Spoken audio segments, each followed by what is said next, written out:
বাংলাদেশে নেমেই সালাম দিয়ে বাংলায় সাংবাদিকদের খোঁজ খবর নিলেন মোহাম্মদ নবী। আপনি কেমন আছেন? ভালো ভালো।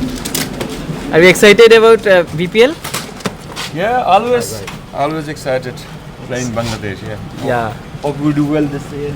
দুবাই ক্যাপিটালসের হয়ে দারুণ পারফর্ম করেছেন, যেখানে মোস্তাফিজও খেলেছিলেন। এবার নোয়াখালীর হয়ে বাবা ছেলে একই সাথে খেলবেন।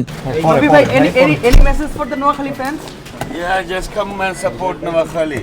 নোয়াখালীবাসীর প্রতি নবীর মাঠে এসে খেলা দেখার আহ্বান। সুদূর নোয়াখালী থেকে সাপোর্টাররা মাঠে এসে খেলা দেখেছেন, তবে 3 ম্যাচে 3 পরাজয়ের সাক্ষী হয়েছেন। নবী হয়তো তাদেরকে জয় উপহার দিতে চাইবেন। We're coming from the win, yeah?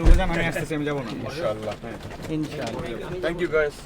সিলেটে গণমাধ্যম কর্মীদের ধন্যবাদ জানিয়ে মোহাম্মদ নবী চলে গেলেন। সিলেটের ঘরের মাঠে তাদের বিপক্ষে নবীর প্রথম ম্যাচ, যে ম্যাচে জয় তুলে দিতে চাইবেন মোহাম্মদ নবী। হয়তোবা নোয়াখালীর ভক্তরা তখন নবীকেই ধন্যবাদ জানাবেন।